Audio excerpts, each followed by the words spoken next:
Everyone ignored the black man at the wedding until the bride whispered his name and the entire room froze. The crystal chandeliered ballroom of the Grand Palace shimmered with wealth when Daniel stepped inside. His clean, modest suit stood out like a quiet protest among the sea of bespoke tuxedos and couture gowns. At 35, he had driven 3 long hours from D.C. to be here. Now he wondered if the trip had been worth the price of admission. "Invitation?" the security guard barked at the entrance, planting himself squarely in Daniel's path while waving others through without a glance. Daniel produced the gold-embossed card. The man inspected it like a suspicious $20 bill, flipping it front and back before stepping aside with obvious reluctance. Inside, conversations hushed as he passed. Clusters of guests drifted away, leaving deliberate circles of empty space around him. An older woman in pearls leaned toward her friend and murmured, "Who invited him? He's certainly not one of ours." Daniel located a table in the far corner, no place cards. Before he could pull out a chair,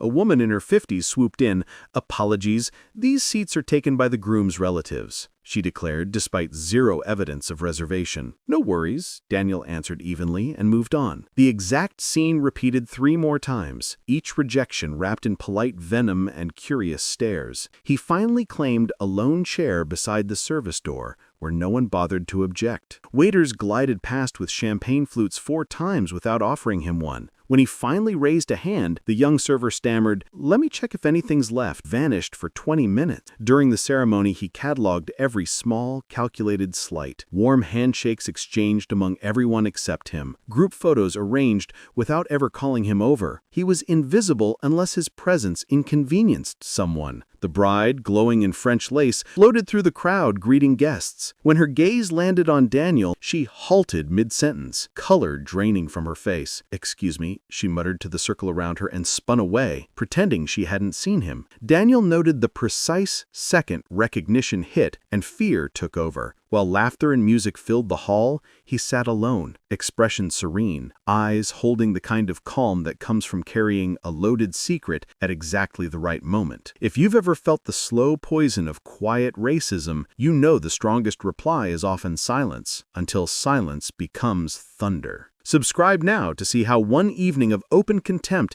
became the perfect trap for an entire empire of prejudice. The DJ called for the godparents' dance. Daniel watched perfectly dressed couples sweep onto the floor in moves that somehow always managed to exclude him. At the bar, 3 silver-haired men formed a sudden wall of loud guffaws with stock tips, physically blocking his approach. "Sorry, pal, we're in the middle of something," one said without turning around. Their laughter rang hollow. Even the restroom line magically reformed whenever he neared. Latecomers waved ahead, new conversations flaring to keep him back. After 20 minutes, he gave up and stepped onto the terrace for air. There, finally alone, he typed a short message. "I'm inside, proceeding as planned. Reply, record everything. We need it airtight." He answered, "They're making it easy." Unseen, the bride's mother, Mrs. Gloria Coleman, watched him from a window, eyes narrowed. She marched outside like a general on campaign. "Young man," she began, voice sharp enough to cut glass, "this is a private affair. I don't believe you belong out here by yourself." "Just getting some air," Daniel replied. "Air?" She gave a brittle laugh. "Listen carefully.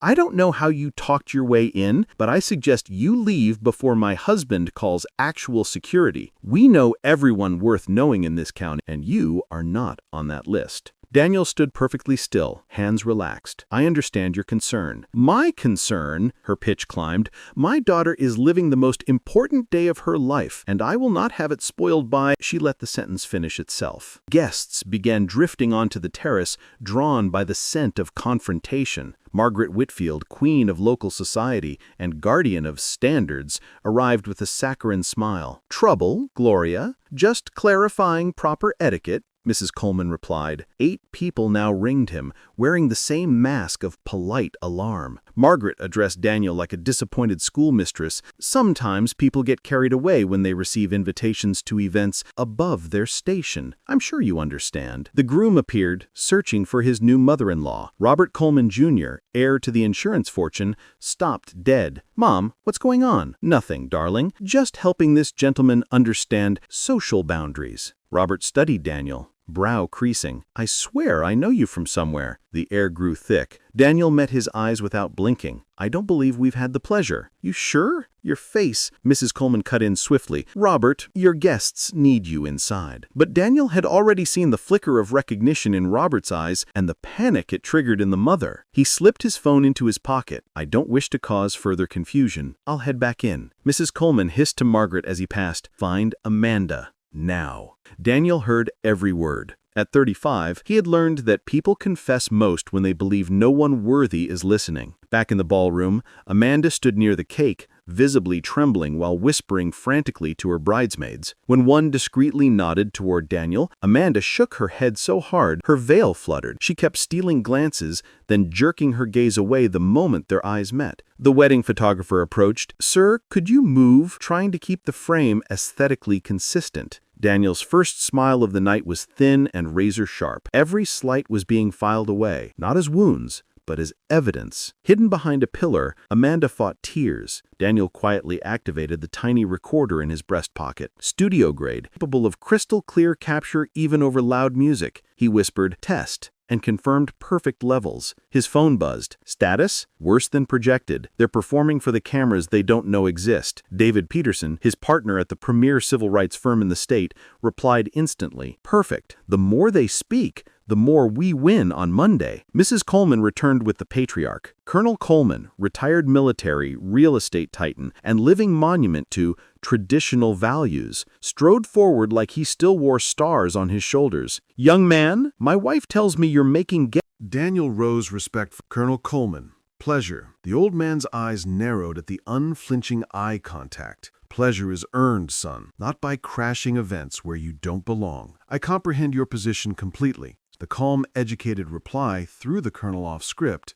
He had expected fear, not composure. Mrs. Coleman pressed. "How exactly do you know our Amanda?" Daniel let silence stretch until it screamed. "Our connection is complicated. Some stories are better saved for the proper venue." Across the room, Amanda went white as milk. Margaret returned with reinforcement. Two more society matrons dripping diamonds and disdain. "Colonel, perhaps it's time for stronger measures." "Such as?" Daniel asked mildly, thumbing record on his phone. Margaret's smile turned serpentine. "A quiet call to law enforcement. A background check. Maybe an inquiry into that invitation." Daniel nodded thoughtfully. "Investigations are indeed enlightening. They tend to uncover truths on both sides." The colonel snapped. "Sheriff Martinez will be here in 20 minutes. Daniel glanced at his watch. "Actually, the sheriff has a scheduling conflict tonight. Federal business." The words landed like a grenade.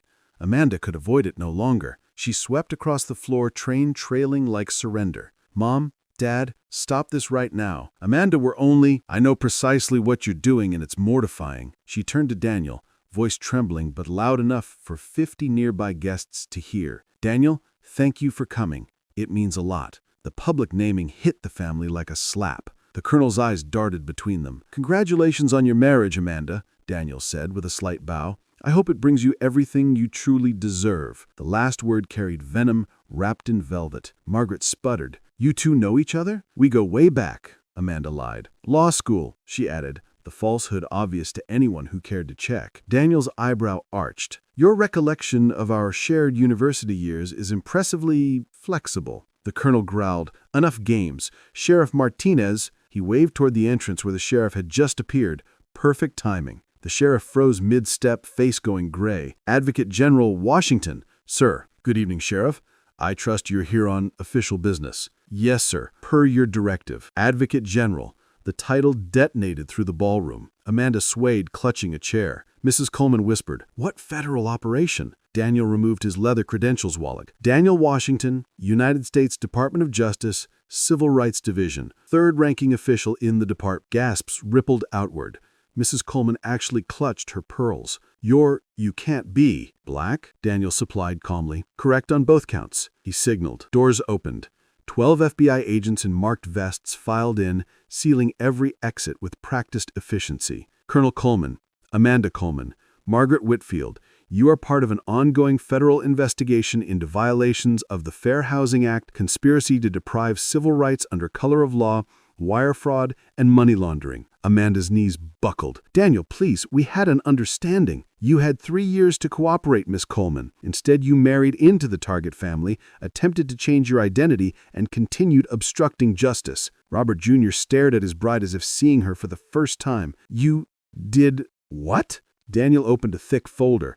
17 families denied housing solely on race. 847 applications rejected under your direct signature using the code phrase cultural fit. $200,000 in bribes routed through Whitfield Construction to bury complaints. Agents moved forward. Amanda was read her rights in her wedding dress, while photographers who once begged for her smile now recorded her arrest. Robert slid the ring off his finger and set it on a table like discarding poison. Colonel Coleman's final bluff, "You need a warrant," died when Daniel produced the signed federal search order. Agents located backup servers, cracked safes, and seized decades of incriminating records before dessert was served. 6 months later, the headlines wrote themselves. Coleman Enterprises bankrupt. Amanda Coleman, 5 years federal prison. Sheriff removed. Whitfield Construction dissolved. Colonel Coleman's fortune devoured by fines. The Grand Palace shuttered for systemic discrimination. Daniel sat in his D.C. office reading letters of gratitude from families now living in homes built with seized assets. One photo showed children playing in yards that had once been only red-lined dreams. At that wedding, they tried to make him feel small because of his skin. They only proved how small their souls were. Real justice doesn't need to shout. It arrives quietly, on time, and stays for generations. If this story lit a fire in you, subscribe, because there are more empires waiting to fall. Subscribe to our channel